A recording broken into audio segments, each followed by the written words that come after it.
Hello, welcome back to another episode of the Athletes for Hope podcast. I'm your host, Dr. Mena Mirhom, board certified psychiatrist and chief well-being officer of Athletes for Hope. And I am just delighted today. I have a special guest that, we're so fortunate to be able to have this sit down together. We have with us Dr. Jay Barnett, who is a former NFL player, a dynamic writer, I want to say a gifted speaker, not just a great speaker. I mean, just being in the room and hearing Dr. J was a spiritual experience, honestly. It was just an incredible time, an educator, a community, just doing incredible community work. And I'm so grateful to have them here with us. Welcome, Dr. J. Man, Dr. Mena, thank you, man, for having me, and humbled by your words and even just your expression of what yesterday was. I often hear, and Charlemagne came right up to me after yesterday. He was like, "Dude, go and get a church or something." I'm like, "Nah," but I think that the spiritual sort of experience and encounter is what I like to call it, and so I'm happy to be here today, man, to be talking with you. I know we recently connected on LinkedIn. Yeah. And it's funny because this has been the first year that I actually have been active on LinkedIn and actually been, sharing and connecting and things like that. So I'm excited about today, man. Me too, man. Me too. And just to even, oh, sure. Oh, sure. And just to even, unpacking a little bit of yesterday's event in case somebody missed it. If you were anywhere around New York, I think this was the coolest thing happening all around the city. This was the Mental Wealth Expo hosted by Charlemagne the God, Dr. Alfie. And all the sessions were incredible, I got to say. But being in the room for your session, man, and having hundreds of people in the middle of New York City, and you could just hear a pin drop. The way that you were speaking to these men, just talk about what that session was like from where you were sitting and why that was so powerful. I'll start by saying this. I love coming to New York. I love coming to East Coast. I actually got my start over 10 years ago up in Connecticut. And what I loved about the East Coast, I've always sensed this hunger for more, this hunger and this thirst. Whenever I've come here to speak, whether in New York, Connecticut, Virginia, and some of the DC, some of the other cities on this side, it's always a great reception for me. And as a speaker, and as someone who is not from the East Coast, I don't have the actual cadence of an East Coast person, but I think my aura sort of projects Yeah. that I can connect to any person Yes. from any walks of life. And to be in the middle of Times Square, a room full of hundreds of people, and to have their attention and to have men from the Bronx, men from Brooklyn, from Harlem, Bed-Stuy, from all, different boroughs of New York, it's humbling when they give you your ear because if you know true New Yorkers, Yes. they ain't with it. That's right. You know what I'm easy to get saying? New Yorkers' It's attention. not easy. That's Like, right. I mean, any comedian, any artist, anyone would tell you, like, when you come to the East Coast, you have to bring it, You and gotta you bring have it. to be who you say you are. That's right. And it's just humbling that the men were so receptive and the men were so open. And I think a lot of that I attributed to just my own openness and vulnerability and willing to show my scars on stage. And that warrior within session was so powerful because I think for many of us as men, we know that we are a warrior, but sometimes when you are wounded, you don't know how much of a warrior you have left in you. Yes. And I can feel that there was a lot of wounded men yesterday, emotionally, mentally, spiritually, and that it was weighing them down. And normally, Doc, when I've been here, this is my fourth year doing being a part of the Mental Wealth Expo, and normally, right, it's business as usual. But yesterday, man, I had to follow the spirit, and Yes. and I had to follow my gut, and really highlight the men in that session, and sometimes we have to be willing to change course. Yes. We have to be willing to go off the script and be willing to just kind of lay that agenda aside. And I mean, for a few minutes, just to really acknowledge those men because when you come to New York, man, you can feel very small. Mm-hmm. Or even just living here, you can just Yes. feel like, man, I'm just part of the system, Right. and I'm just part of the one of the million that's just trying to make it. And I wanted to really give those brothers a moment of reflexivity and a moment just to really like pause and just take in my words and take in the information, but more importantly, take in that moment. It was an incredible moment, man, because I feel like one of my favorite things about you is you have this rare mix, which is honestly so hard to find, between lived experience, your own struggles with mental health, as you're saying, and your own vulnerability, and the professional background, like the credentials, and having the background of being a professional player in, I mean, all sports. We think of men as like tough guys, but nobody more than the NFL. Like the Yeah, NFL is like these are the yeah, gladiators. yeah, You know what I mean? yeah. And I felt like as an audience member, it felt like, if you're watching a movie and someone stepped out of the movie, like you were sitting on that panel, and then when you literally got up off the chair, and you had the men get up off of their chairs too, it felt like people came together. It felt like we weren't just watching you sitting and talking with a couple of awesome guests about cool stuff. It was like you got out of there and we sat next to each other. And as I looked around and saw these men standing up and you speaking directly to them, like I said, I had chills for like 24 hours, bro. It Wow, was wild. wow. Can you tell the audience just like what did you speak to the men about? What did you say specifically? I have some quotes that I wrote down and I remember, but what did you want them to know? You know, uh, I can step back in that moment now, and what that moment felt like for me is that so many times we go to programs and so many times we go to events and we go to different things that we're trying to receive information to become better. Mm, We're hoping to grow and develop, and you can just sort of be out of it mm, because it's like, all right, this seems like the same old thing, right? It's the same old play. And I think for me, I wanted exactly what you experienced. I wanted to step out of that moment, and I wanted to step in a moment with them directly. mm, That even though there are hundreds of men standing up, I wanted each man to feel that I was speaking yes. directly to him. And what I wanted to echo and what I wanted to convey was that we are all in a battle. Mm, I mean, we are all uh, wounded in some way, right?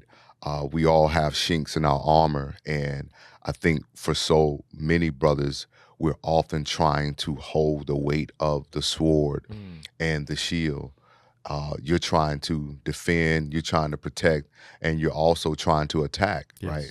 yes. And you're trying to play offense and defense, and sometimes it's exhausting. Mm, And I'm seeing that, and I'm hearing that, and that's something that I'm even working on in my new book, is talking about where exhaustion has really gotten us, mm, and it's gotten a lot of men in trouble. And I'm not talking about trouble legally or anything. I'm yeah. talking about trouble mentally and emotionally. When men are in suicidal states, he's in Mm, trouble. yes. When a man is in a depressive state, he's in trouble. When he's in a state of analysis paralysis Mm, where he doesn't know what to do, so he doesn't do anything, mm, he's in trouble. And when we're in trouble, our community's in trouble, our yes. family's in trouble, our world is in trouble, as we can see now. And I think it was so important to really let these men know Mm, that I see you. I know it's hard. It's hard for me. that's right. It's hard for you, Yeah, right? absolutely. And we have the credentials and we have the information, but how many times do the doctor needs to take what he's prescribing? That's right. How many times does the counselor needs to be counseled? Mm-hmm. The therapist needs therapy. Yes. The preacher needs to be preached to. The teacher needs to be taught. Mm, And I wanted them to understand that that moment wasn't about who was on stage. It yeah. wasn't even about me, Mm, but it was about me being a open vessel in that moment mm, to allow whatever God wanted to come through me for those brothers to hear, so that they can know that I'm not by myself. yes. And so many men, and me personally, Doc, like, think about where we are, right? Mm, There's not many black and brown men that are in these that's right. spaces. That's right. So you don't really see another you, and that makes you feel lonely. Yes. And then you feel lonely for having to achieve. Yes. Because I'm like, yeah, I have the credentials, but I'm still a real person. Yeah, I have the information and the credibility and the visibility, but man, if I could tell people the days that I have stood on stage and helped men put their lives back together while my life is falling apart, Oof. my God, Hey. man. So that moment was also for me, if I can be honest. I can see that, man. I know what you mean, because having been in the same situation where there's so many times where part of being a wounded healer, right, is people are not connecting to us because of our credentials. People are not connecting to us because we got it all figured out. We've learned some of the plays, we know the tools, and we're doing our best alongside them to be able to bring those in. And yesterday, whether it was that moment or others, it also really moved me when you were talking about, after Twitch, right? And that there is, to your point, this like hunger that men feel, that when they see someone that you're like, I can speak to this person, and they get me, they know what it's like, but the need far outweighs, what we've got. Can you talk a little bit about balancing that? I know you talked about balancing, like being at events after Twitch, but also a young person reaching out to you in a really heartbreaking way, from a family. How do you manage that? You can't be everywhere at once. How do you sort of carry all these things? I think, Doc, that's something that I'm still working on and still navigating through to manage that, because everyone who reaches out to us or connect to us is in a crisis. Right. And we may not identify their situation as a crisis, depending upon, is this a chronic issue? Is this an acute issue? And just because it's not a crisis to us doesn't mean it's not a crisis to them. Right. So whatever stage the situation is in that moment, we have to acknowledge what it is for them. And sometimes that's difficult because I'm in a place where, okay, the kid is just, acting out. Yeah. But to the parent, I'm in a crisis because I don't know what to do Right. that my child is acting out. And that's hard sometimes for me, because I am doing the best I can to try to connect people with the resources, but also trusted resources, Yes. connect them to people who are effective in their practice, not people who are just practicing, because if you're not effective and you're not a person that can actually reach the individual, you're somebody who's just taking somebody's money. And I don't want to send people where they feel like I'm just paying to be heard and I'm not receiving any tools, I'm not receiving any steps. There's no real plan in place. And I'm often trying to figure out a plan, even if I can't be a part of it and be hands-on. I'm often thinking like, man, who do I know that have the space right now? Right. Who do I know that have the capacity? Who do I know that can, reach kids that are depressed and that are autistic? Who is it that I know that can, really delve into this addiction thing? Man, so many calls that I'm receiving, and it's hard to say no, and not saying no to the person, but no to the situation. Yes. Yes. That's what I struggle with. It's a tough balance because, but here, this is one of the things I love also about your work, is that you're not only speaking and raising awareness, you're also, and of course you're dealing with, crisis as you're mentioning in the moment, but you're also building infrastructure, right? Yeah. Because to your point about trust, I was just looking at a recent study, which really was disheartening, but made sense, is that people are losing their trust in the medical community altogether. Altogether. Part of that is aftermath of what we went through with COVID, things like that. But in the Black and brown community, that has long-seated roots, right? Yes. Yeah. So part of what I'd love to hear more about is even your own journey into becoming a marriage and family, therapist.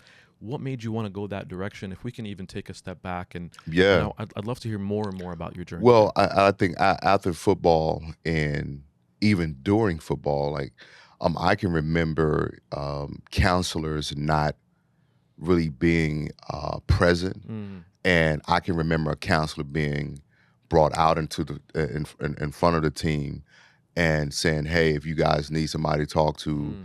if you guys need any help with anything, we're here. That was That's that was the spiel, right? okay. And you Cool. hear that, and then they're gone, You just never see me. and you never see them again.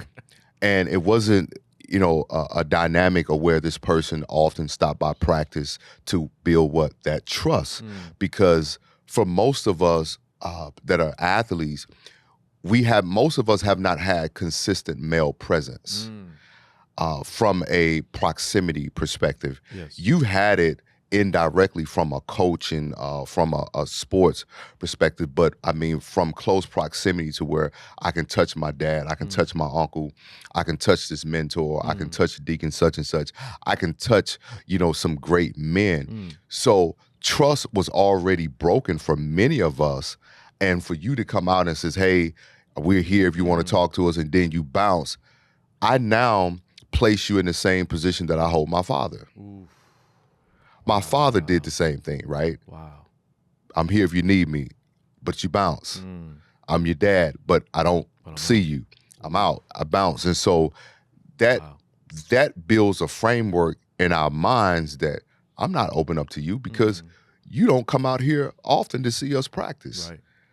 You don't just pop up and be like, hey, how you doing? Just checking in. Mm. You came, in the midst of tour days. Right. Right. You came in the midst of camp. So it's like, I'm not going into your office. Mm. And I don't think we realize, and particularly for the Black and brown community, the historical context that we have associated psychologically when Mm. it comes to the healthcare system. Yes. And so when you think about the medical industry as a whole, Black and brown people are very, now, Rightfully so. rightfully so. Yeah. So the high level of suspiciousness that we have has to be validated. Yes. Because when you think about case studies and case vignettes, even from when I was in my master's program, a lot of the studies were very inconsistent because there was no real research on Black and brown people. Mm-hmm. So how are you treating a Black man from the Bronx Mm. versus treating a Black man that's from Harlem? Both from New York, Right. but two different experiences. Very different. Very different.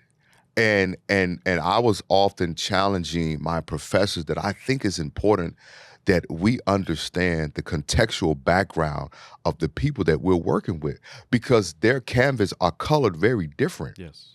But in their world, they see, well, he's Hispanic and all Hispanics, blah, blah, blah, blah. Right. He's Black, but all Black men. No, we're not a monolith. That's right. And I think it's very important to understand that this world is so different, Mm. even in the small spaces of our own communities. Yes. And when I was in my marriage and family therapy program, and I had the opportunity to really kind of take a journey or take the pathway from psychiatric care and all these different things, and when I was going through my interview process, they were, like, well, you're a former athlete. Why MFT? Why Yeah. marriage and family therapy? And they were thinking, like, you want to work with couples? I said, no, I wanted to work with families Mm. because I wanted to have an understanding of family systems. Yes. Because when you understand the family systems, you understand the individual better. Mm. Because we're all attached in some way or tethered to a system that was connected to a family of Right. some sort. Yeah, I love that. And even when you're mentioning the system in the sports world, right? And this is maybe a moment to give some encouragement to all sports teams. We at Athletes for Hope, we're working with the NFL on some programs. I've worked with, the NBA's Players Association. There's a big difference between having something as a checkbox. Here's the therapist that's going to come in 2 days and be like, I'm a therapist. We did the thing. Versus, to your point, somebody who's like present, somebody who's there with you, and they help build that system, whether it's a family system or a team system, that structure that is. And this is actually even what I love about yesterday's event. It's not a one-off event. There's an alliance. This is a marathon. Right, exactly. None of these things are going to get fixed in a day. No. So when you're looking at systems, let's say in a family or in a team, like what were some things that you wanted to see different as an athlete, or what were some things that you'd want to be able to sort of change around how we come alongside somebody in a meaningful way, not in a checkboxy kind of way? I think for me, and to answer your question, I'll go back to your last question is because there wasn't black or Mm, brown men available mm, in the counseling department was a reason why I wanted to. mm, I watched two of my teammates who had mothers die from cancer, mm. and there was no grief counseling for them. Wow. And I can remember my teammate saying, "Man, coach trying to figure out if I want to play this weekend." Mm, And I'm like, "Miss Dude, mom just died." And there was no compassion mm. because I think even in the medical industry and the healthcare system, they don't think we feel pain. That's right. I've seen Literally. this personally with my own dentist. Literally. Yeah. Like Yeah. I've had to tell my dentist getting dental work, like, bro, I need to get another shot. Mm, I can feel you drilling on my mouth. mm. Oh no, you're fine. I'm like, dude, you- You're like, fine. Come like, on, man, I'm about to jump up out this chair, I'm man. gonna show you how Like, fine I am. and I mean, and this lack of consideration because of what the history has said that we can take pain. No. Mm. And I think that has also crossed over into the sports arena Yes. to I know personally, whether it was my experience and other players, that when white players were hurt, there was a different level of attention Mm. opposed to black players.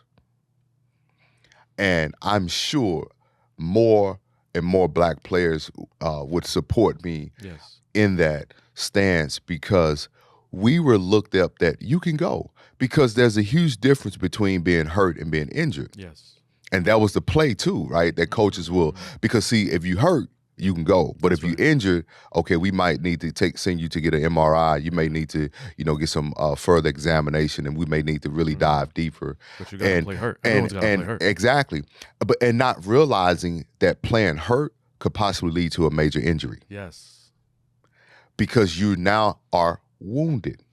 We'll talk about that even in real life. I know one of the quotes that I was just replaying from last night that you were saying is how we as men we like to beat our chests, right? And sometimes we're beating our chest to our grave, And there's expectation not just on the football field, but in life. Like you're a man, you got to play hurt. Who's out here playing 100%? Nobody. Nobody. But you're playing hurt, and That's can good, lead you. Doc. How have you seen that with men in real life? It's killing us. Mm. It's killing us. We're either, as I said yesterday, we're either trying to smoke our joy, smoke our peace, drink happiness, in some way, sex our way to ease, and all of these different things and different outlets or mechanism that we use to anesthetize. It's hurting us. Yes. And you're so right. That's so profound. Nobody's playing at 100%. Mm-hmm. I mean, when you think about that, nobody, and what you're saying is that we all in some way have been traumatized by an event Yes. or an experience that injures, that hurts you in a way where eventually, if not treated, causes an injury. Ooh, say that one more time. I need to hear that again. And we have an experience that hurts us in a way, and if not treated properly, Yes. causes an injury later. Ooh. And when you're not well, you cannot be well to others. So what happens? You end up injuring others. And they become the innocent bystander for your lack of healing, your lack of treatment. Which is why it's so important for brothers to understand that when you're hurt, it's okay to pause. It's okay to stop and say, I'm hurting. When you go to the doctor, he don't start treating you until he find out, where does it hurt? That's right. Where's the pain? And he's not only waiting to start treating you when you're on your deathbed. Sometimes we as brothers, well, I'm hurt, but it's not that bad. Even physically, right? Like there was a lot of talk yesterday around cardiovascular disease and how men are dying from heart disease, #1 killer. We're oftentimes waiting to the heart attack to get treated.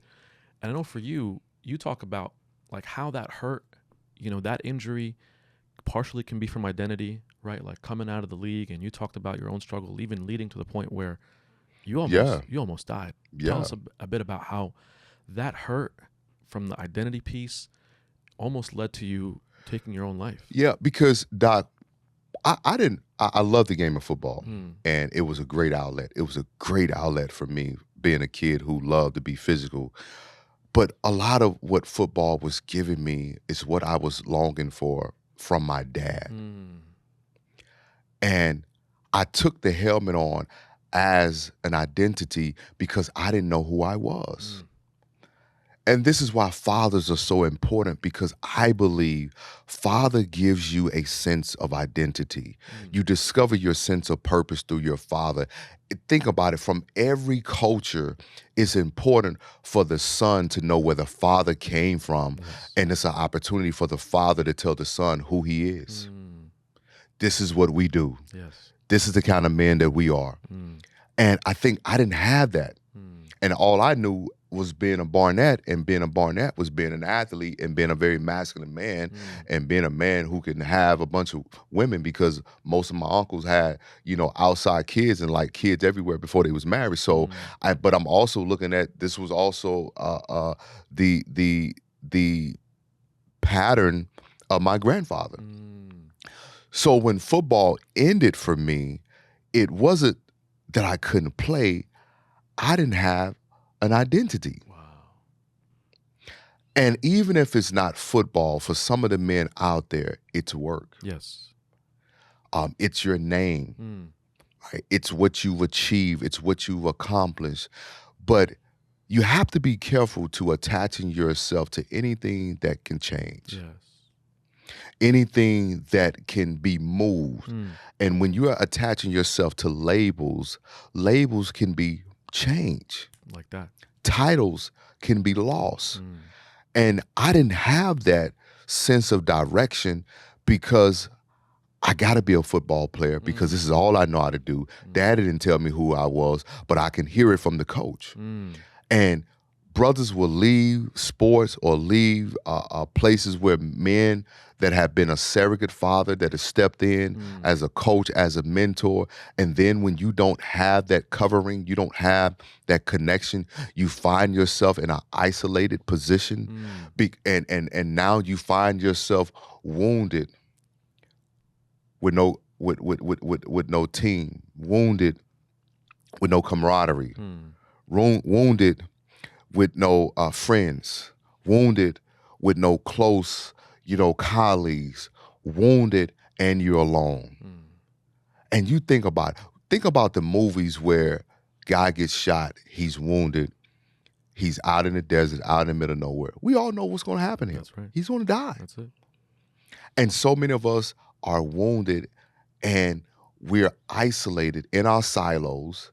We're not connected. And because we have not overcome that insecurity to say that I need help, we're dying.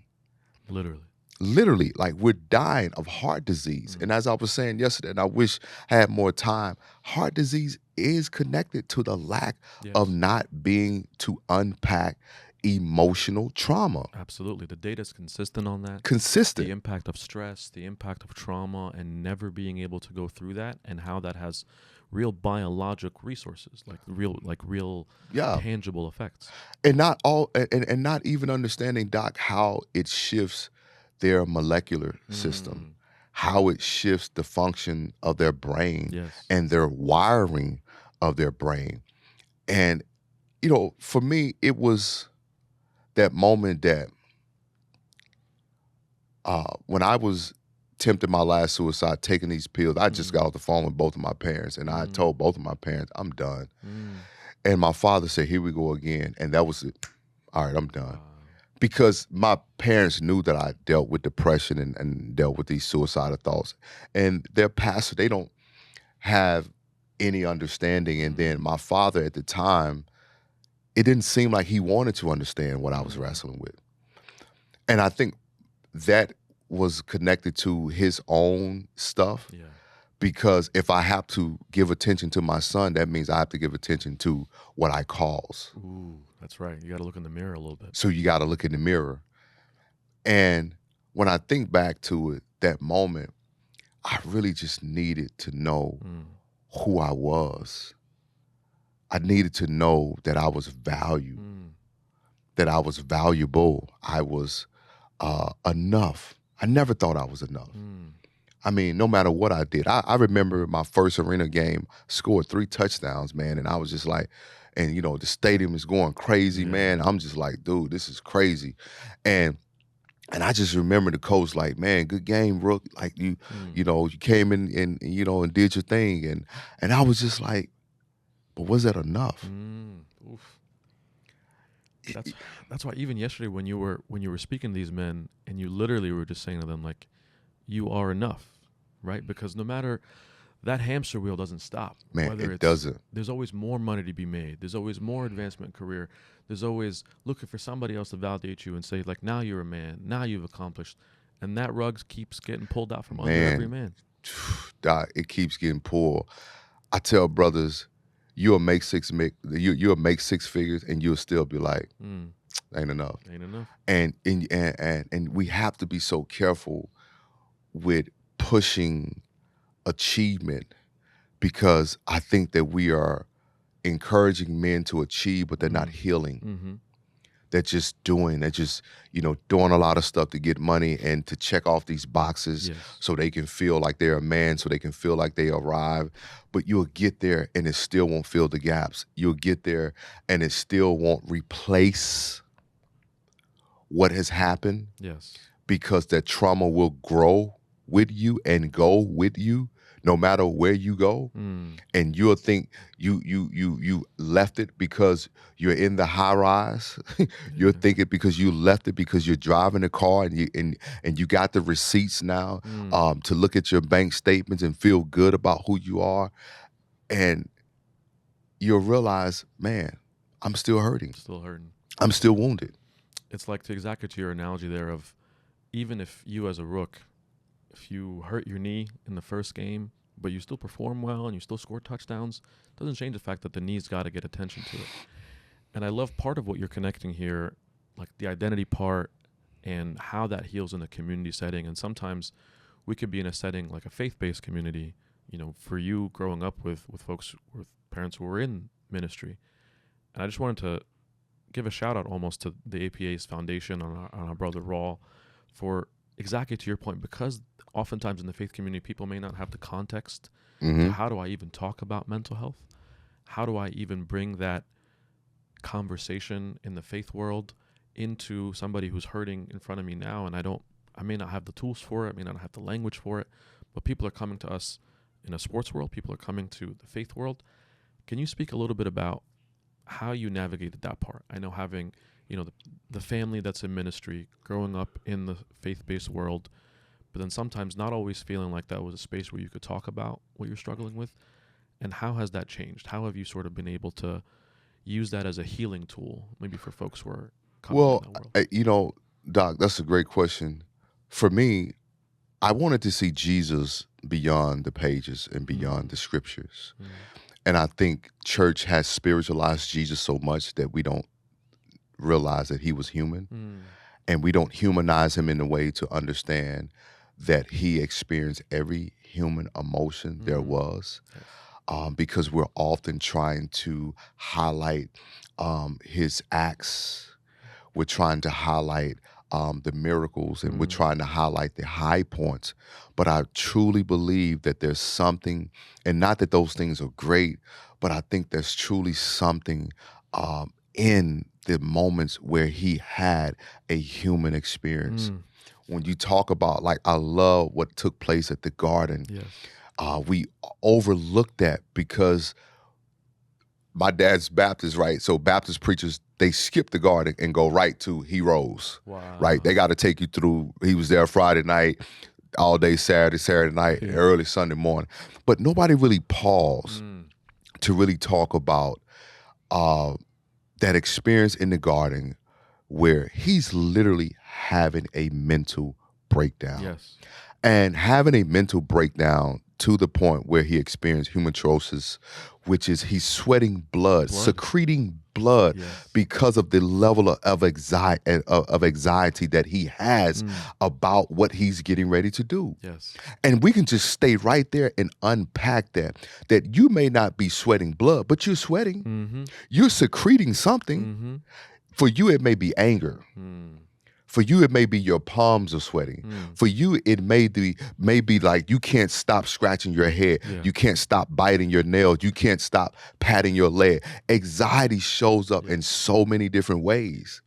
And I think what was important for me is that I wanted people to understand that Jesus was not someone that was disconnected from us. He was actually more connected to us than we like to give him credit for. Oof. It connected to us in all ways. In all ways. All ways but sin. And all ways. And the powerful thing about it is that he became the mental breakdown. To heal that. To heal that. Oh, man. He became the bipolar. He became the schizophrenia. Like he became, the manic depressive, right? Like I couldn't imagine of him doing a feat or a miracle where you have just fed 5,000 people and all of a sudden you got to retreat because you just had a great high and now you got to come down to this low.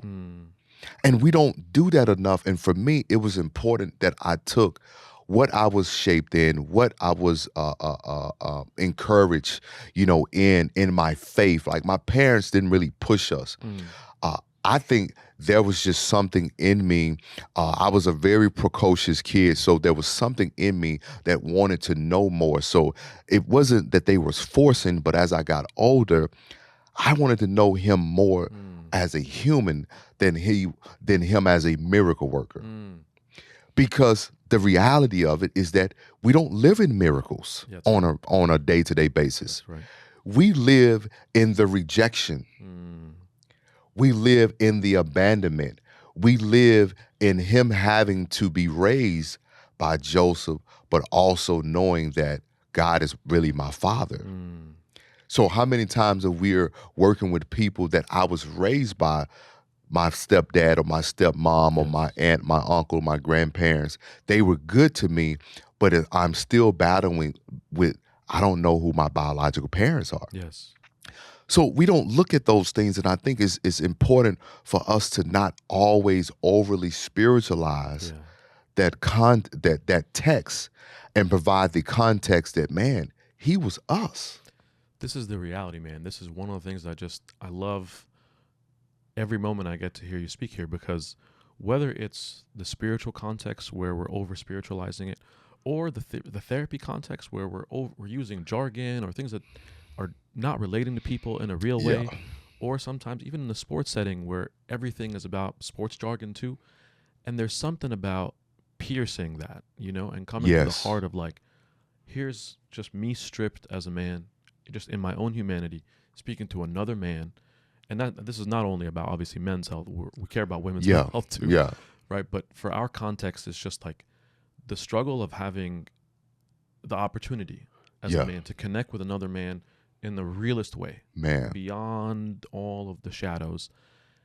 Can you just talk a bit about how that's been healing for men? Like how we've seen kind of like the struggles of this, the difficulty with access, but what's the opportunity? Like when a man really feels that he's seen, that he's enough, that he's connected, what does that do for him?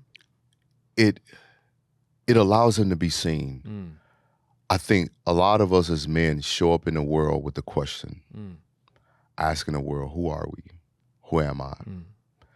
And what healing provides any man is an opportunity to show up to the world as a solution, where you're not holding your question, but you're now holding your sign to say, I am a solution.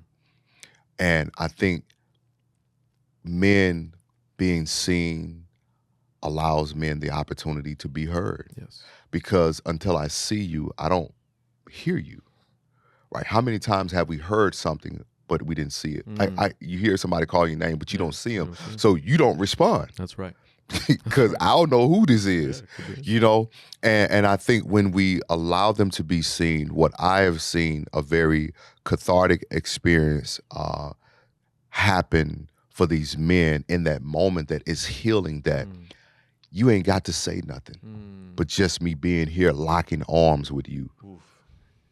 You know, I don't have to know what you're going through. Yes. Just my presence Presence. Yeah. is enough for you in this moment that I can give you that head nod, and we all know what that means. Mm, I see you, brother. Or I can pat my chest and you know what I mean, and really acknowledge like I feel you, brother. And that has been so healing for these brothers. When I wrote the book Just Heal Bro mm, and the journal, it was a testament to what I am doing for men. yes. I'm showing up for them in the way that I always wanted my father to show up for me, Mm, the way I wanted my uncles to show up for me. I have 7 uncles, and when my parents divorced, not one uncle reached out and said, "Nephew, I got you." mm, So when I created this space for men through the tour, it was to be an uncle, mm. it was to be a nephew, it was to be a brother, a father, Wow. a mentor, a pastor. It was to be that connector, that conduit Mm, that I can allow something to be brought through me in order to get it to them. That's what it was for me because, man, I'll tell anybody, the locker room is one of the loneliest places you wow. will ever see because we are together under the concept of team, but we're very much individuals in the concept of life. Ooh. Because I'm gonna go out here and knock somebody's head off of you, Mm, but I ain't going too deep with you on family stuff, mm, any other things that I'm wrestling with, any other things that I may be bothered with. I'm not doing that because we will show emotions on the field, but we won't allow our true emotions to be seen off the field. wow. So I would know you as a player, but I won't know you as a person. Mm, You know what I'm saying? And that's why oftentimes when there was things that happened in the locker room with certain guys, it would be a surprise because we knew the player, not the person. but not the person. Man, I can't believe Buddy did that, bro. I can't believe, man, he went out like that. Like, man, he really, because we were enamored with the abilities, Mm, with no understanding of the function. Because when you put that helmet on, I don't care what nobody tell you, you can become whoever you want. mm. You can be whoever you want. Within that 60 minutes, within those 3 hours, within that time, within the 4 quarters, you can be whoever you want under that helmet. And when you have that, sometimes that translates not just in the league, but even in a workspace, right? Like one of the quotes that I remember on that from yesterday was someone said, "The Superman cape we're wearing is strangling us." Strangler, You know what I mean? Jason Wilson, Jason yeah. Willis said that.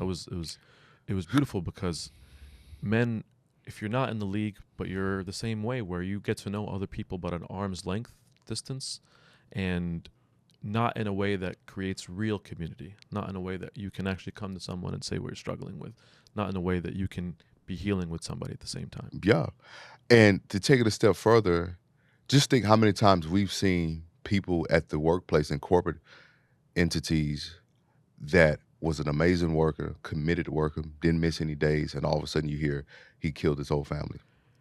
I'll tell you a personal story. When I was in residency, when I was residency training, I was in the South Bronx, tough environment, and a wonderful way to like reach out to people who are hurting. One of my co-residents, one of the people who was doing fellowship at the time, you see him every day. Everything's cool. They're doing their thing. They're specializing in addiction. They're gonna have a wonderful career.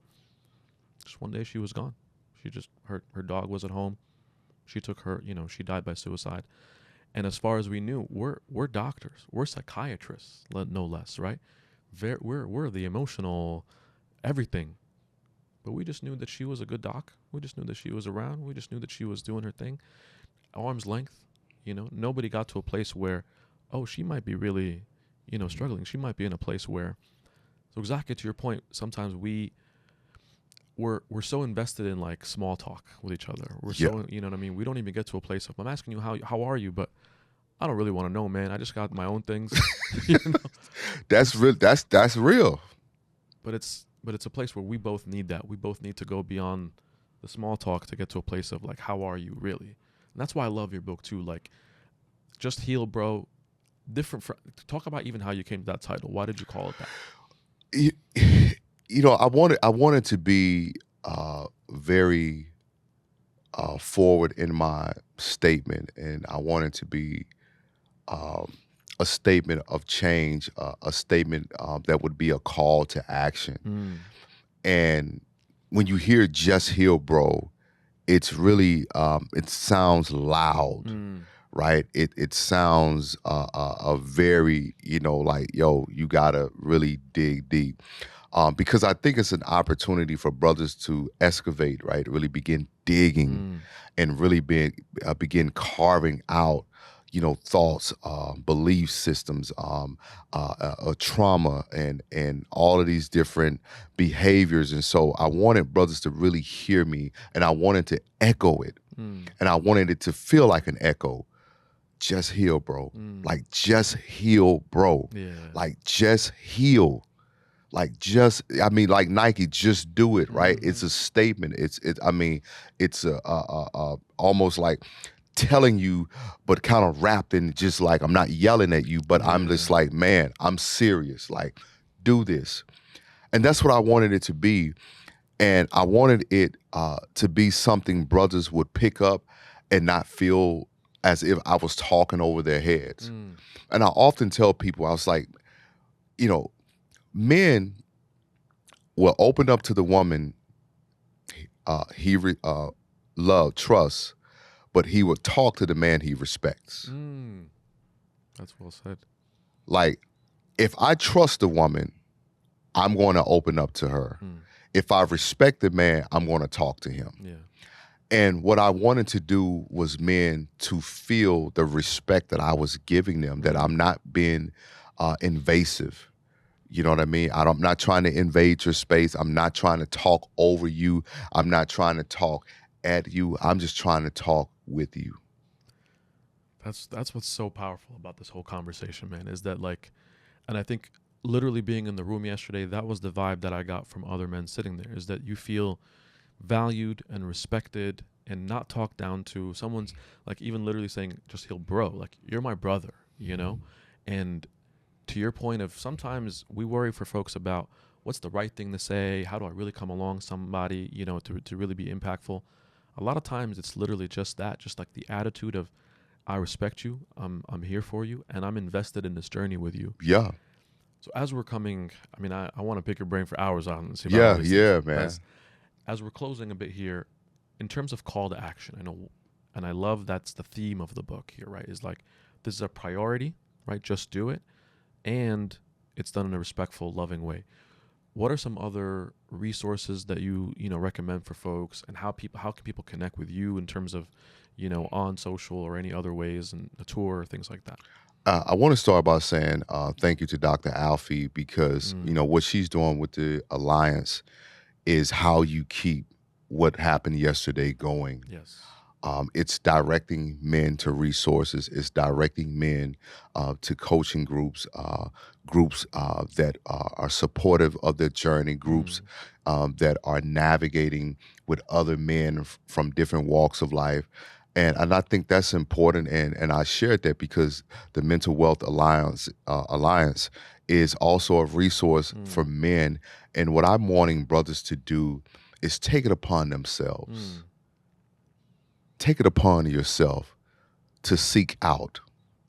Take it upon yourself to discover, to mm, explore, because healing is not coming to you. yeah. You have to go for it. Mm, You have to go to the doctor. The doctor can help you, but he can't help you until he's in your presence, until you seek him out. right. And I'm wanting to lay that, because so many men are so afraid just to go seek out. Mm-hmm. I believe there's a lot of men know that they need help, but a lot of them are afraid to seek out help. Yes. And if you're afraid to seek out, you'll never be able to get it. And if you're afraid to seek out, you'll never be able to move beyond it, move past it, through it. You'll never be able to evolve into the next. And I want men to understand that you have the right to evolve. Mm. We was talking about this in the green room, and it's very, frivolous or whatever. And we're talking about music, and we was talking about artists who are 40 plus. Mm. And one of the guys, Trent, and Trent is a hoot, Funny, man. man. And Trent, he's I think I know I'm in my 40s. I think Trent is in his mid 40s. But we were talking about making music for men after 40, and I was like, Trent, I honestly don't think we need it. Mm. Man, I just think there's some guys that would be 40, man, in the club, 40, that's just kind of like, and I'm like, Trent, I don't think we need it. Mm. And I think we have to push men and encourage them. It's okay to grow up and evolve and to leave certain things behind. That's right. And I was telling Trent, I said, Trent, I love my boys, I love hanging out, but man, I can't see myself in nobody's club at 42. Mm-hmm. I can't see myself in environments that doesn't pour back into me. Mm. And I think for so many men, they have been reluctant from growing up. Yeah.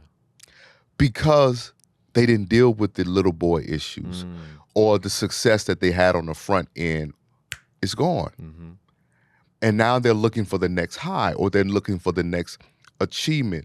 They're looking for the next conquest. They're looking for the next, exploration. And what I'm saying is, it's okay to evolve, to see who you can keep becoming. For me, when I went back to school at 33 to earn my master's, people like college at 33, and then I was in my doctoral program at 39, and they was just like, dude, what are you doing? And I got accepted into the program at 38, but at 39, I was like, all right, I'm gonna do this. But even just getting to a place where I was okay with how people felt about the choices I was making for me to evolve. Yes. Because oftentimes for men, and this is for the men that will watch this, if you're not careful, the people around you don't want you to evolve because you will have to leave them behind. And when you have to leave some men behind, it takes away from who they can continue to talk about who they were. Yes. Because you are now someone new. And I think it's important for you to understand that if you're not evolving, you're dying. Yes. If you're not evolving, you are being left behind. Because how do you continue to show up in this world? Exactly. And this is the courage that's needed to be able to take this step. The courage to grow, to give yourself permission to have someone disagree with your choices. And I'll say for myself and for hundreds and thousands of people around the country, we're glad that you were able to make those choices, man, that you were able to invest in yourself and in turn invest in us as men all around the country. I'm grateful for you as an individual. I'm grateful that I get to be in your presence even now, honestly. And I'm grateful that you made these difficult choices to choose to grow, to choose to evolve, and to choose to be a healing presence for men. So, Dr. J, I'm just grateful for you, man. And I just thank you, brother. I want to thank you for taking the time to sit down here, with us on this podcast. And I want to encourage people to connect with the Mental Wealth Alliance, as you said. Yes. To connect with you personally, can you drop your social? Yeah, so connect with me, King J Barnett, and it is the same across all boards, Twitter or X, Instagram, and then our coaching office or website is kjbcoaching.com, kjbcoaching.com, the abbreviations for King J Barnett. But yeah, and all of my books are available on Amazon. Just Heal Bro, Hello King. I know that brothers was buying that. That's my story and just sharing my journey about finding a mentor and all those things. My first book, Finding Our Lost Kings and Queens, Letters to a Young Queens. All of the books are there on Amazon, and I'm grateful for you, Dr. Mena, for reaching out.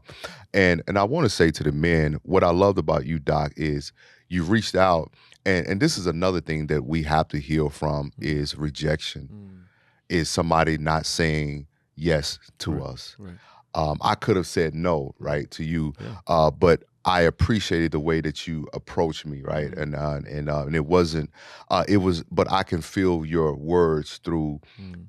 the message, right, and I can feel your sincerity and your authenticity, and I just want to encourage brothers. It's okay to be open Mm. and not work out for you. Right. Right. There's times that I have reached out or have pursued things that didn't work out. It didn't mean that it was a no. Mm. That just meant that there wasn't a place that I was supposed to be, or that wasn't a person that I was supposed to connect with. And I think mentally for a lot of men, that could be debilitating for Mm. them psychologically, because it also triggers anything that happened in your childhood where you reached out to a man Mm. and you were looking and hoping for somebody to take you under their wings, Mm. or even for me, where I'm waiting on the steps of my father, and I share this story often, and he never comes to get Mm. me, and I'm sitting outside. I ride my bike all through town, and I never see him until the next day, and I'm like, why do you never came to get me? Mm.